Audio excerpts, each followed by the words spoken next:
Thank you, everyone, for joining us to GOP Politics 101. I'm Ron Wright, co-chairman of Northern Virginia Republican Business Forum, and also on the steering committee of SUV GOP. Both groups are together. The forum is dedicated to the business community, bringing folks in that way to the Republican Party. This is our second GOP Politics 101 back in the spring before COVID hit us all. We ran a nice little seminar with about 40 folks, and we had former Congressman Tom Davis speak, Yesley Vega, a rising star down in Prince William County, Supervisor Pat Harity of Fairfax County, and former RPV Chair John Whitbeck. And each one of them took a topic and made a presentation. Let me first introduce my co-patriot with SUV GOP, Mike Ginsberg, who's going to give us a quick rundown on what SUV GOP does, and then we'll introduce Ken and get the event going. Go ahead, Mike. Thanks, Ron. No, thank you, everybody, for joining us. Really appreciate you joining us by Zoom, and it's really been all these forums have been really good. And SUV has been, despite the pandemic, been doing a lot of work in a lot of different fronts since the beginning of the year. As Ron mentioned, we did that first GOP Politics 101 training, and it is on my video camera. I have not downloaded it, but it is there, and I owe it to everybody, so I will get that for everyone, and we will get that posted for you all. Another thing that we have been doing is focusing on our many candidates that are running for a whole bunch of offices. We have recorded a number of podcasts, which you can find at our website, suvgop.com. If you go to the drop-down menu, we have podcasts with our 11th District candidate, Manga and Antamula. I'll get that right, I promise. We also have talked to all three chairman candidates for RPV. So if you want to get a little more information about Jack Wilson or Mike Scholler or Rich Anderson, we had very nice conversations with all three. And if you're a delegate and you're planning to vote at the convention, I'd encourage you to go listen to those conversations, because they really do lay out their visions for the party, and it will definitely provide good information for you as a voter if you are a delegate to the convention. Several of us have also been active running for various party offices, which has been a lot of fun. And we also have our newsletter, which is still going very strong. And we've been encouraging folks to sign up for that. We try to do a very comprehensive newsletter of everything going on in suburban Virginia, particularly up here in Northern Virginia. All the candidate events, all of those things are coming up. We put them in the newsletter. So if you are interested in finding out what's going on in Northern Virginia, how to get involved, the campaign contacts or local party contacts, all those sorts of things, it really is a one-stop shop for you and a good way to get involved even in the midst of the pandemic. So we have been trying to stay very active, and of course the forum has been going very, very strong. And we encourage you, if you are interested, to sign up for the newsletter. Email us at suvgop.com. We'll be glad to get you involved. And again, I mean, our focus really has been from the beginning the suburban voter issue. I think we're seeing that. We've seen that. There are a lot of different ways that is manifesting itself, but I think particularly in a state like Virginia, the suburbs really are a very critical electorate, and being able to prevail in those suburbs or do well in those suburbs is going to be the difference between taking back the state this fall, next year, 2021, can't forget that, and not doing that. So we really are focused on that, and we are eager to have you join us. So I'll turn it back to Ron, and excited for the presentation. Thanks, Mike. And tonight we've got one of those guys that has done well in the suburbs. Here's the book that Ken spent many years putting together and working on. Lots of experience. Ken, you discuss the number of races you win in. So I'll just turn it over to Ken Reid, and it's the 6 secrets to winning any local election and navigating an elected office once you win, a step-by-step guide to campaigning and serving in public office. Ken, let me turn it over to you to make your presentation. Thank you so much. I really appreciate it, and thank you for having me here. Okay, we're going to talk. We're going to talk about the 6 secrets to winning every local election. What every candidate needs to know. I call them the 6 M's. First of all, a little bit about myself. I served 10 years in municipal elected office in Loudoun County, winning 4 elections, undefeated as a Republican in a blue-purple community, Leesburg, which is now probably fully blue, where Republicans have a hard time winning, but they can win. This is the name of the book. You've heard it already from Ron Wright. Thank you. If you purchase the book, which is available on Amazon and a lot of other good places, I have a Google Drive full of great free campaign material for various campaign communiques, direct mail, ads, whatever. I am not a political consultant selling campaign services. I'm just an author, and I have a very strong interest in local government. So first of all, preparing to run. I call this the exploratory phase. I don't think that's a proprietary term. Why do you want to run? That's the first question I think you need to ask yourself. Do you feel you can do better than the incumbents? Is there some burning issue that's not being resolved in your community? Are you trying to reverse a decision by the local governing body that you want to serve on? Or are you doing this for ego, self-importance, connections, revenge? What qualities do you bring to the table? Experience, leadership skills, management experience. But your most important motivation should be that you want to serve the community where you live. Have you been involved in your community? The scouts, sports, civic clubs, or serving on a municipal board or commission, which I did for 2 years before I ran for office in 2006. But regardless of what involvement, have you even bothered to look at the meetings of the governing body in which you serve?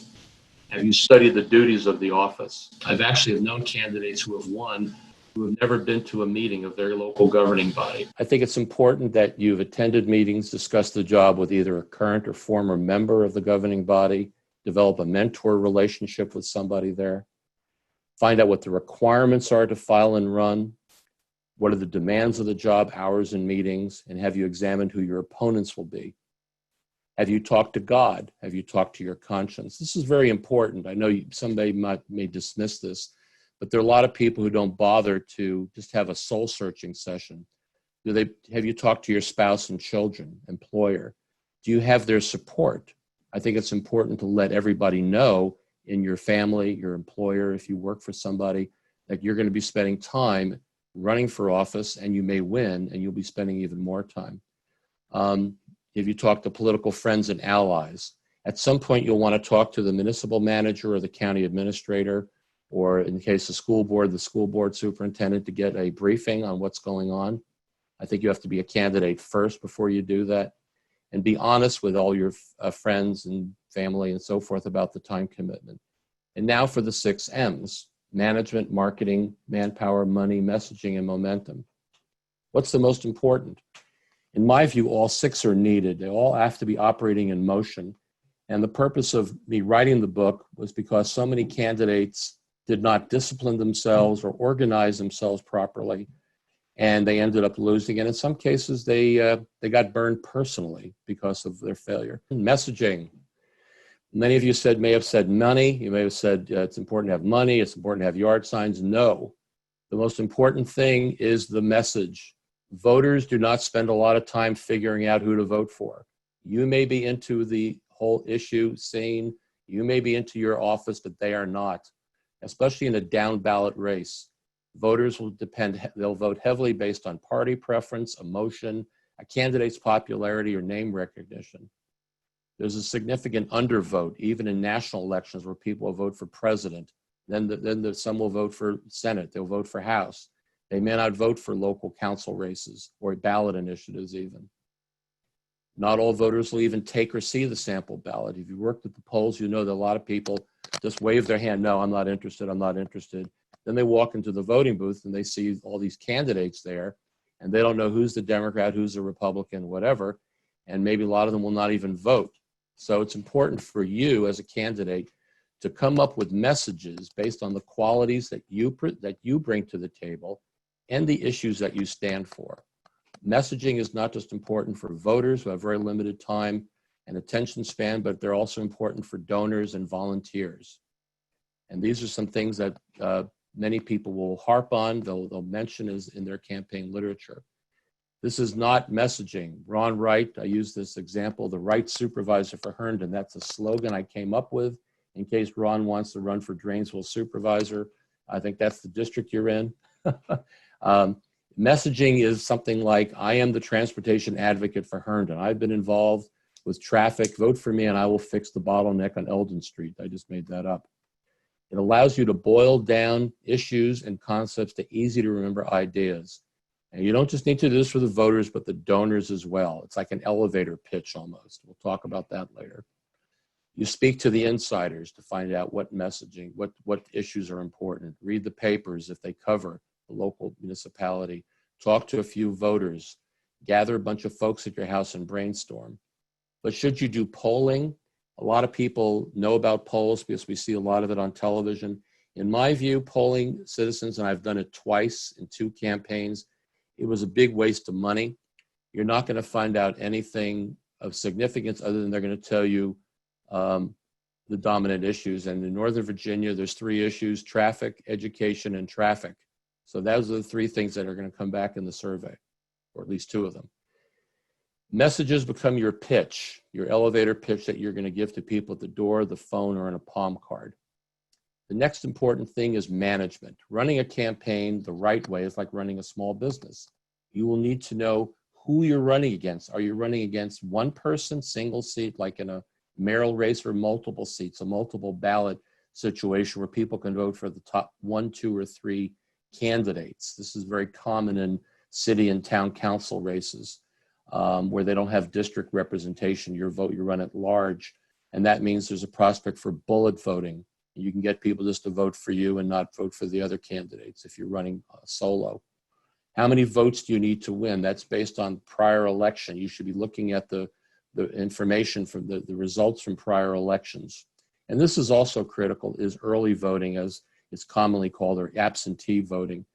And we now in Virginia have you don't have a specific reason to vote absentee. You can just vote absentee. And 13% did that way in 2016. 8% in 2018, according to the state, and I think it's going to be higher. Do you face a primary challenge if you're running for a partisan position, or an endorsement for the for the sample ballot? And again, in your campaign, who's going to manage the money, the disbursements, campaign finance? Most of all, lists. If you don't have a list, you need to get one, and you need to get a mobile app which will give you your data. It is futile to just go to every house just because you want to go to every house. Again, not everybody's going to vote. Not everybody is registered. You need to figure out who you're going to target in your canvassing. You need to decide which precincts are important. What is your base of support? You know, is it a conservative base? Is it a base of people who are concerned about a new development being built? Are you the champion? And then opposition research. I think opposition research is very important in races these days, and it's been important for many, many years.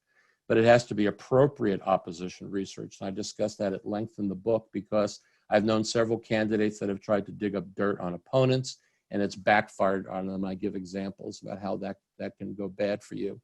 But you should also do opposition research on yourself. Do you have any skeletons in your closet that could come out?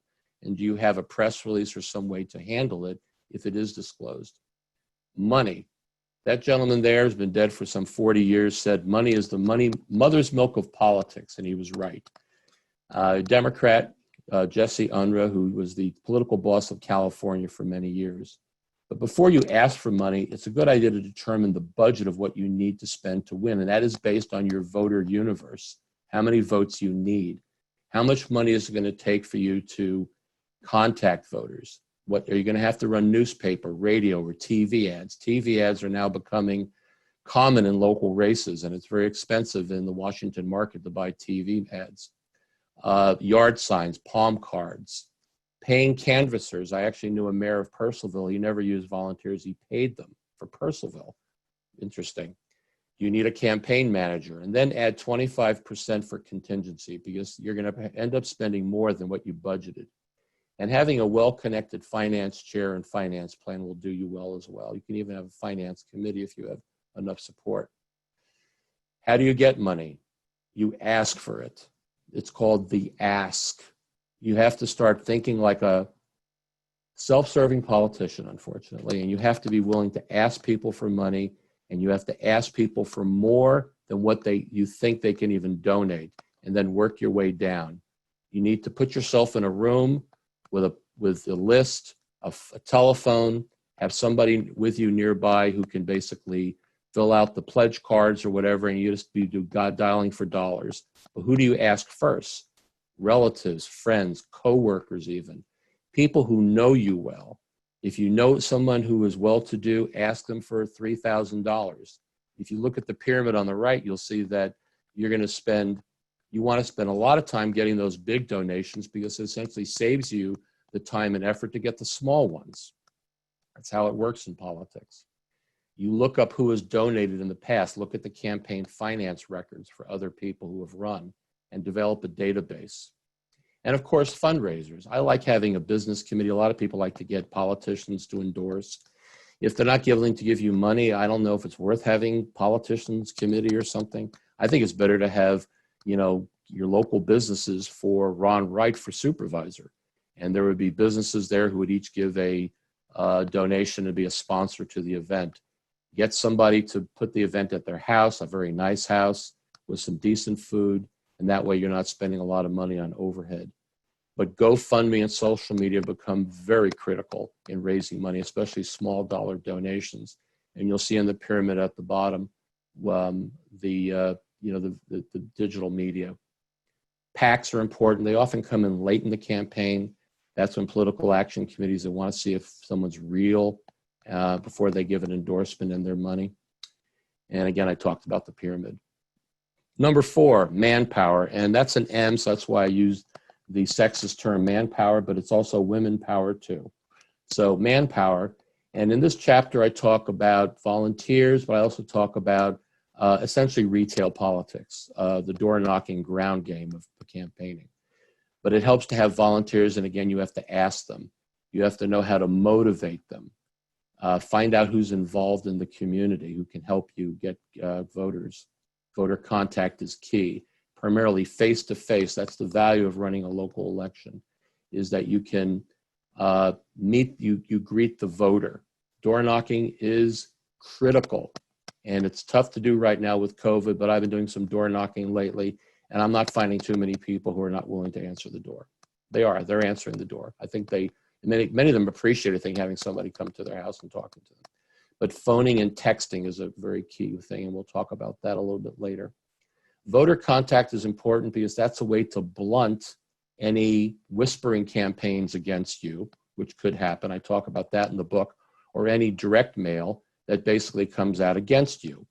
Because people will say, well, I met him at the door. He seemed pretty good to me. I think I'm still going to vote for him. If you can't find volunteers, again, you have to hire people to help. Most important, when you go to the house, and I have a whole litany of things in the book that describes what you should bring and keep in your trunk in your car at all time.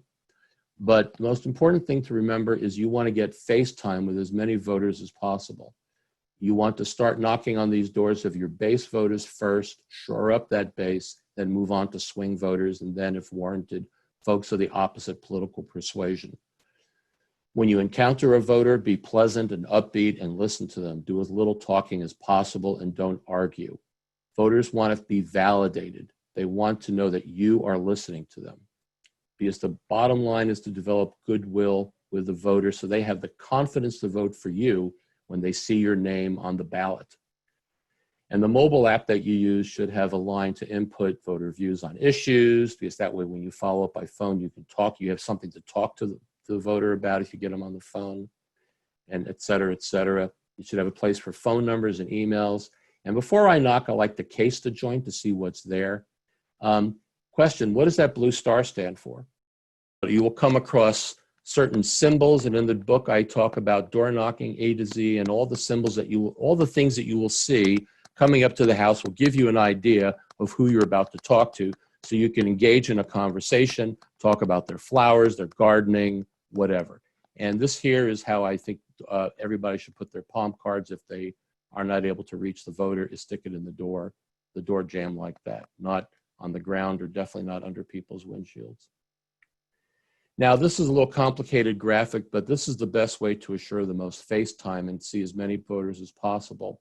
I call it the bump and run technique. I'm sure that there's other terms for it, but this is where you as the candidate will go to a neighborhood with your volunteers. You will have already a palm card that is handwritten, "Sorry, I missed you, John. Sorry, I missed you, Alice." So that way they know that you're at the door, and you can have volunteers write those up in advance. And that way you go to the house where it looks like there's somebody home, like if the garage door is open, and then the volunteer will go to the next house and knock on that door, and you go to the next, and then when you do your grip and grin, or your bump and run, as I call it, you go to the next house. You got to cross the lawn. Don't worry, voters don't mind that unless they're doing something with the lawn and you can't walk across the lawn. The volunteer goes to house C. Then you go to house, and then so on and so on and so on. It's kind of complicated, but the more face time you as the candidate get with as many voters, the better you are. And of course, it all depends upon your universe. If you only need 1,500 votes to win, well, you can spend time going door to door and going to people's homes. And remember, the palm card, the handbill, whatever you want to call it, is a good thing to have. I want you to look at this is the card I used in 2006, and I used the very same style and branding for all of my campaigns. The same thing over and over and over again. The blue field at the top, red at the bottom. Sometimes the slogan would change. There's the website. Of course, this is pre-Facebook, so I would have Facebook and Twitter on other palm cards. It shows here what the bullet points are. The voter will seize on those bullet points and ask you questions. And again, if you've done your messaging right, then you will have good bullet points that meet what the voters are looking for in that election. And then your biography here. And in most years, if you have a nice family with a dog, I would put that on the front cover, not your face. And down here is where you can create a mailing panel, which I've used, so that you can turn your palm card into a mailer. And that way you can get two for the price of one. You can print up like 10 or 20,000, and then you can do a mailing, and you can put the addressing there. Just make sure you have the prepaid stamp there. You got to arrange with a mailer to do that. And this is where you can write, "Sorry, I missed you," so the voter knows that you've been at their house. Marketing, my favorite. Develop a communications plan. Again, it's based on your voter total that you need to win, who you have to reach. You need consistent branding. Don't use one color for your yard signs and other colors for your palm card. In direct mail, you can use different colors. Direct mail is a different story. Same with advertisements. Voters are like babies. They like repetition. I don't know if you have children, but I used to always do things over and over again. The kids would love that. And that's what voters have to hear, the same message over and over. Ken Reid, the man that we need. Ron Wright, the right mayor for Herndon, or the right supervisor, over and over. Knock it in their brains. I would hire a specialist to do direct mail and communications. Communique is a political expert, that is. And again, your goal as a candidate is not to be spending your time on grunt work. It's to be raising money and talking to voters. Ideally, that's what candidates should be doing, just those two things. Doesn't always turn out that way. And again, with Facebook, social media, get a Facebook ad account so you can boost your posts. You can target it for your community. That's very helpful, especially if you come across an interesting story. I'm going to go back here. Oh, sorry. Campaign paraphernalia, I call it. Yard signs, magnets. I like magnets the best because they'll stay on the refrigerator forever. They will. People keep them. People love those things, especially if it has like phone numbers to call, key numbers in town hall, city hall, your congressman, whatever. And of course, before you start the campaign, talk to any reporters who cover the beat, bloggers. Some newspapers will do a kickoff thing. You'll have a campaign kickoff and you'll get your one moment of fame in the newspaper if you're lucky. And earned media, very important. Have people write letters to the editor, blog posts, press releases so you can get free articles in the paper. Signs, please don't get overly invested in signs. You need signs for the polls. You budget for at least maybe 9 or 10 signs for the polls, or 5 signs for the polls. Figure out how many precincts you have, and then maybe got to go maybe 2/3 higher. So therefore, if you have 10 precincts, you want 50 signs for the polls, and then maybe you want 150 total, maybe 100. in case they get stolen. People make too much about yard signs. These are good because it shows the candidate's name, last name in big letters, and the seat they're running for. Get the job done. That slogan propelled this gentleman, Tom Dunn, to 3 winning elections in town council in Leesburg. He lost for mayor 3 times, but that was for other reasons. This yard sign is way too busy. I saw this when I was writing the book. It's in Herndon, and he did not win. And I don't think it's because of the yard sign necessarily, but because but this is just too complicated. And I know a lot of people try to make yard signs creative. Remember, people are driving by at 25, 30, 40 miles per hour. They want to see Sean Kenneth's council. That's it. Direct mail. I'm a big supporter of direct mail. I think direct mail is important with early voting. You want to get direct mail out there earlier. And again, with a good direct mail consultant, they'll know all about red tagging, permits, which post offices are good. This is an issue piece, but dealing with education, that's a contrast piece. Easy to do a contrast piece when you're running 1-to-1. If you're running against 3 or 4 other people, not as easy. So you have to figure that out yourself. And finally, momentum. This is in down ballot races where there's no polling. You don't know how you're doing, but you will know when you start knocking on doors those last 2 or 3 weeks of the election, and voters are basically coming out saying, "Oh, I'm going to vote for you. Don't worry about it." Folks call for signs. Volunteers are calling you, especially people who are looking to get reappointed to maybe boards or commissions. People are looking for favors. They're always looking for favors from politicians. Donors start coming in with money, but your opponents could come back on the attack. You always want to act like you're the underdog. Don't get overly confident. I had a friend who ran for supervisor. He really thought he was going to win. He was so confident. Subject of a hit piece by his opponent, he ended up losing 58-42, 59-41, something like that. But he was so confident he was going to win. Be prepared through your opposition research, which includes opposition research on yourself, to be able to respond to a hit piece, but don't let it get you off track. When in doubt, stay on message. That's what we say in campaigns. When in doubt, stay on message. Don't get overly confident. You now need to go into the GOTV, get out the vote phase. And this is also a time when you may want to start looking at swing voters. Well, you should be doing swing voters already. But you may want to start looking at people of the opposite political persuasion, those who are maybe not going to vote for you, but you might be able to persuade them. GOTV. Again, the goal is to turn out your base, not all voters. So GOTV has to be targeted. You want to do this through voter contact, through texting. There's a thing called peer-to-peer texting, which is very popular today. And I think you can do it being candidates. It's important because it has an 85% open rate. Phoning is still important, but I'm finding it's only 1 to 5%. A lot of people will not answer the phone. If you have a computer-based calling app, which your walk app should have, you will hopefully show your local area code to the recipient, and then they might answer the phone. It might increase the rate a little bit higher. Knock and drag was where you have people set up to knock on doors and drag them to the polls. I don't mean that literally drag them, but to knock on doors, to make calls. And poll workers. Political parties, I have a whole section on political parties, and parties are volunteers like you, and some of them are good for getting people to work precincts, others are not. So you as the candidate may have to step in. And if you think the political party is going to run your campaign, you're wrong. Yes, again, you have to do your own campaigning, run your own organization. I think gimmicks are important. It shows the lighter side of you. This was a hat. I took an old yard sign, I turned it into a tall hat, and I wore it on election day in 2016 with my I Love Leesburg tie. I've seen a lot of great gimmicks. We had a council member named Katie Hamler in Leesburg. She won 3 elections, and she used a big hammer at the polls.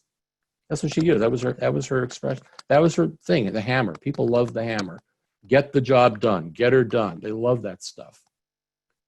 And then election day comes. Position yourself and your family, if you have a family, at key precincts. Shake hands or greet the voter. Shaking hands is difficult now with COVID.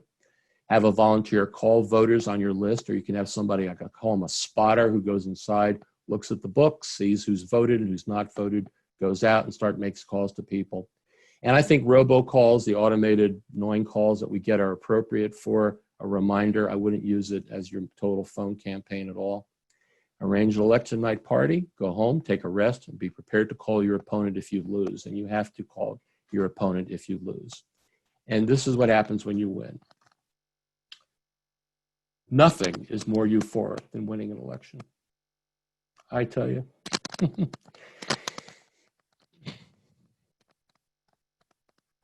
It is, it's amazing. When you see the votes coming in and you see that the people of your community have elected you. And even I did it 4 times, I was excited every time. Being in elected office is one of the highest callings that there is. I was told once in a seminar that it's one of the highest callings other than being in the military or being a clergyman. I would also add to that list being a first responder, especially a police officer these days. But when you win, you have joined an elite of Americans who are governing a great nation. And here is the campaign timeline. Forgive me for getting choked up. I hope all of you will win your election. I came up with this timeline here. It's in the book too, to help structure your campaign. And there it is. You can learn more at my website, kenreid.org. I checked on Amazon the other day. There's only 6 copies left.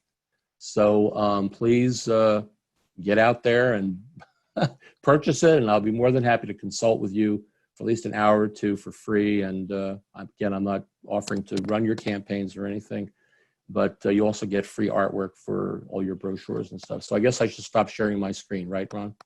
Yeah, that's probably best. I mean, but we'll definitely provide the link and everything else, and you're going to have to print some more, if you've only got a few left out there to sell. Thanks, Ken. Really. Now, some questions for you, which has been piling up in the chat.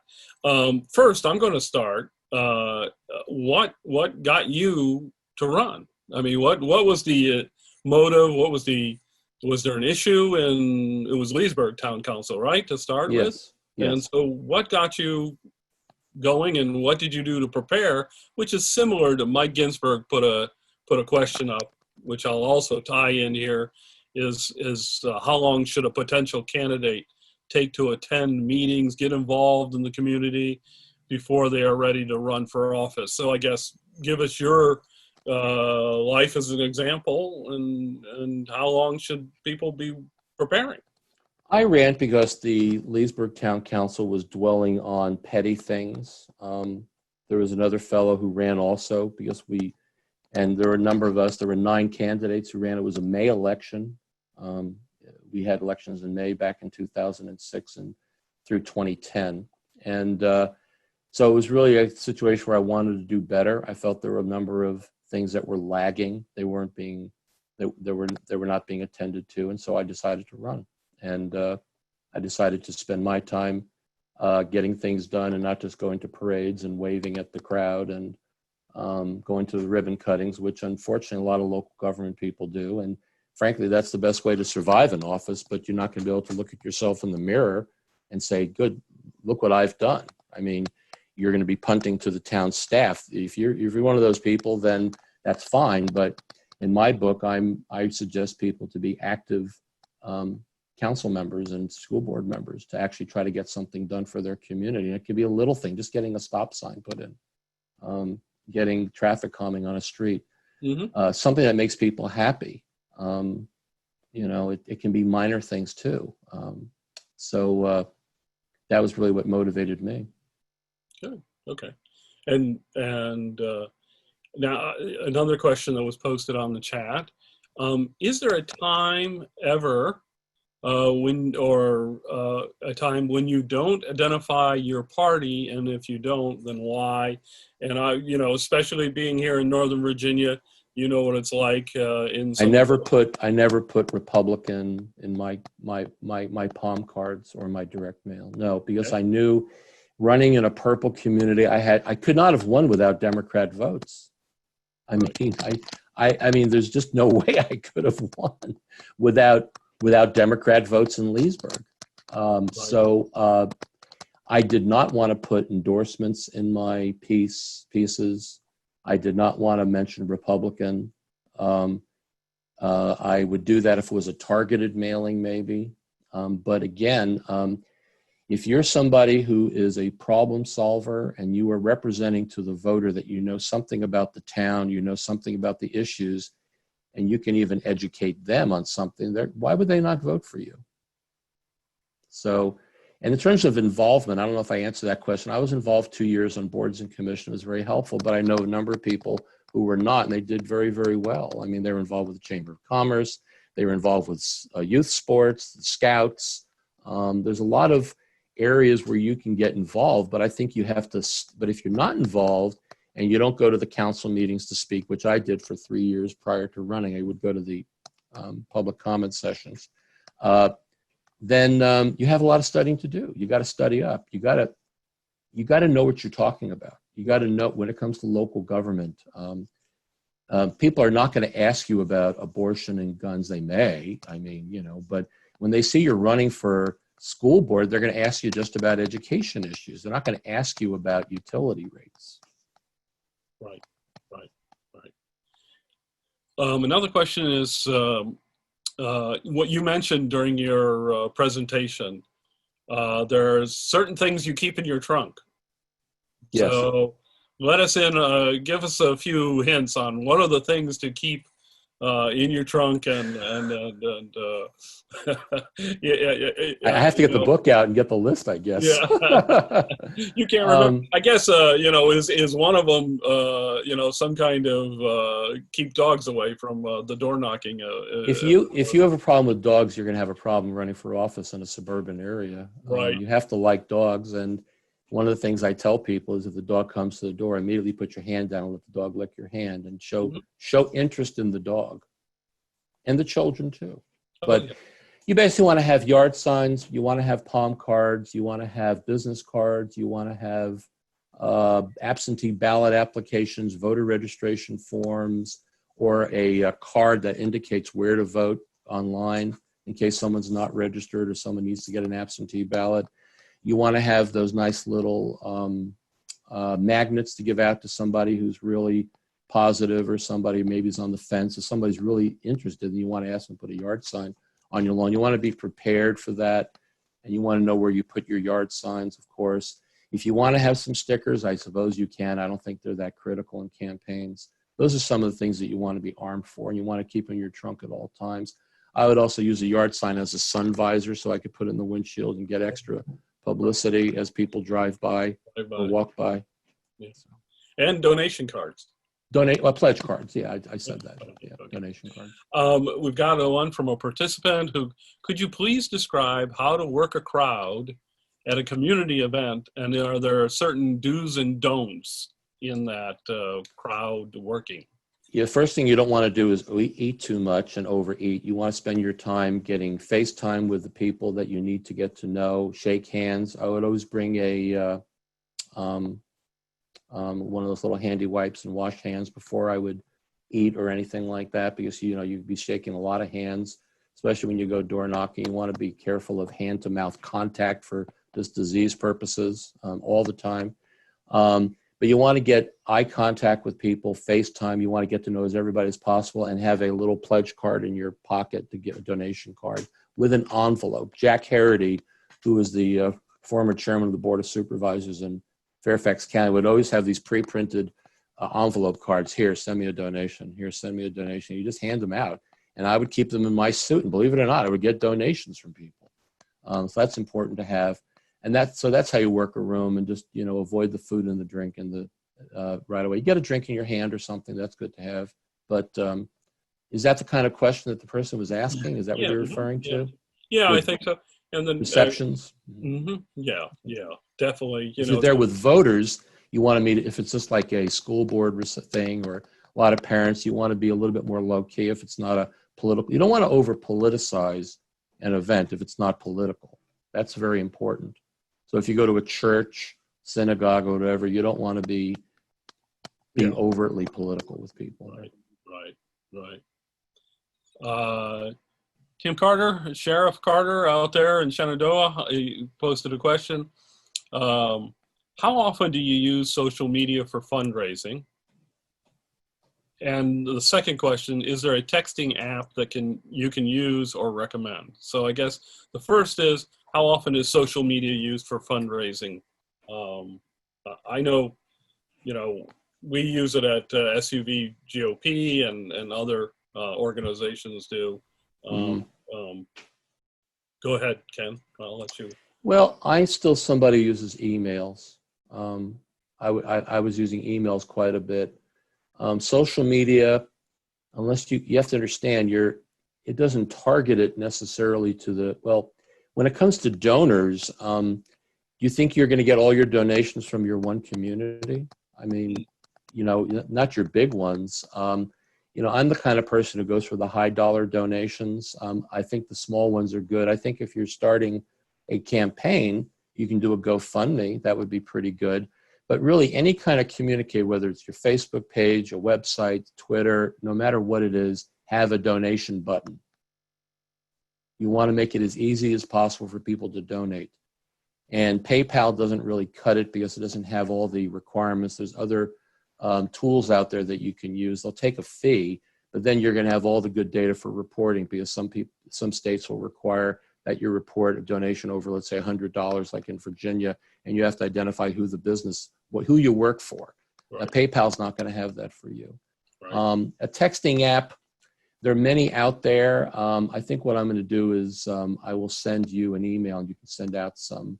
I can't think of anything right offhand. Right. But the ones you want to look for are, but your app should be able to do it. I know, if you're using Callfire or Advantage, I think they probably have a texting capability already. Yeah. Callfire has a texting capability already. Right. We'll put some of this stuff up on our website so you can find recommendations. Also, VPAP has a lot of information on donors, previous donors, and to if you're not familiar. It doesn't have addresses. I don't think it has the addresses. Right. But at least you get an idea of who they are. Well, but I spun my wheels for the Board of Supervisors when I was given a list of donors for a person running for state senate, and it just didn't pan out for me. Didn't work that way? No, I mean, Richmond lobbyists are not interested in council members and school board members and even supervisors. They might be in some cases. I have to get to this one question that Jill Cook asked. Were the skate parks in Leesburg because of you? No, I opposed the skate park. I was against the skate park. I was against it. I thought it was too much money. There was a developer who offered land and he was going to build it. I thought that was the way to go. Long story, but the skate park is doing well in Leesburg. But no, I was not involved with that at all. I was trying to get the county to host it when I was on the Board of Supervisors, and one of my ardent political opponents, I was working with Councilmember Suzanne Fox to get that done. One of our ardent political opponents, Kelly Burke, killed it. She killed us from having the county do it. Okay, very long political story. So I was trying to get the county to do a skate park, and so was Suzanne Fox. And typical, doesn't like. Oh, these are two Republicans. We got to kill this. So anyway. So thanks. I think we unmuted Jill and then we muted her back. There she goes. There you go, Jill. Say, Suzanne is a friend of ours, so it's an interesting story. Thank you. Oh yeah, she and I, we when I was on the Board of Supervisors and she was on the council, we fought to have the county, to have the school board give up land and let the county help pay for this, and Kelly Burke killed it for us. Okay. He wanted to have the town pay for it all, $600,000 or more. Yeah. Mm-hmm. Then we've got basically a statement from Susan Valentine, who's pretending she's her husband Rick here on our Zoom meeting tonight. I've had candidates go to events and stand there and wait for people to come to them, which doesn't work. It depends on what kind of a personality you are and who you are. And there's certain people that I've worked with through the years who just have this magnetism, and everyone comes up to them, it seems. Right. And there are others like me who I have to go up to them and I have to introduce myself. You can't be shy. I mean, it's not a business for a shy person. So, I mean, not an effort and stuff like that. So, right. I guess we've got most of the questions covered. Is there any last things, Ken, you want to cover? Well, what's the blue star for, everybody? Nobody answered the question, or did you? Oh, no, they didn't. What was that blue star flag for? Does anybody want to answer? Is that a one-star general? Oh, no. Blue star? You'll see it on people's houses. That means that they have there's a member of their family that's in the service. Oh, okay. In action, yeah. Okay. A silver star means that they were injured in action. A gold star means that they gave up their life for our country. Mm-hmm. And if you see those flags, one of the things you want to say at the door is, thank you. Who's serving in the military? Oh, my daughter is. She's in whatever. Well, thank her for her service. And I think that'll go a long way with folks. Ron, if you'll let me unmute myself for a minute. Yep, sure, go ahead.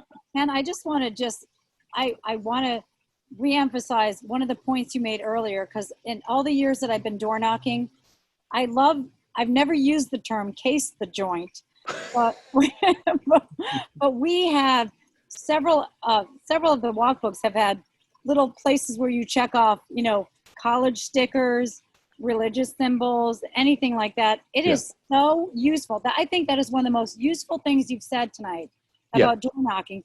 When you walk up to a place, you take it all in. You're like Sherlock Holmes. And it gives you a lot of entrees to the voter. Absolutely. Kind of takes them off guard. And you don't do it in an aggressive way. You say, like when I would see mezuzahs being Jewish, I would say, "You're Jewish." No, I'm a Christian Zionist. Oh, you're a Christian Zionist. Good job. I appreciate that. If you go to you see a garage door, this is very common in Northern Virginia, and you smell this great Indian food, and it's in the garage, and they do that because the spices are very heavy. So that's the one time when you can probably knock on the door of the kitchen and go into the garage if you want, and then always ask them what they're cooking. Always ask what they're cooking. If they invite you over for dinner, do it. Yeah, gotcha. You'll see stickers. You might see a sticker on a car, "Dump Trump." That tells you who's tells you what the house is, You'll see flags. You might see, "Hate has no home here." Be very cognizant of what's going on at the house. That's all. Right. Great. Good. Well, and also I think, Joe, we've noticed at farmers markets, and when you look at the license plate, if it's a lot of the license plates and bumper stickers will tell you what's going on. It speaks volumes. You know which ones to stay away from. Right. Well, Ken, thanks for sharing with us. We've recorded this event. We'll be posting it up on all our YouTube channel, and we'll send it around to everyone. And if anybody has any questions, I'll definitely give them your contact information. Please this again is the book, which I got to keep it in front of me. The 6 secrets to winning any local election and navigating elected office once you win, a step-by-step guide to campaigning and serving in public office by the Honorable Kenneth Reid. Ken, thanks. Really appreciate it. Thank you, everyone, for joining us this evening. And we'll, again, as I said, I'll send out the recording links, and we'll continue on, and we'll let you know when our next one is. Thanks, Ken. Really appreciate it. Thank you very much. Bye-bye, everybody. Bye.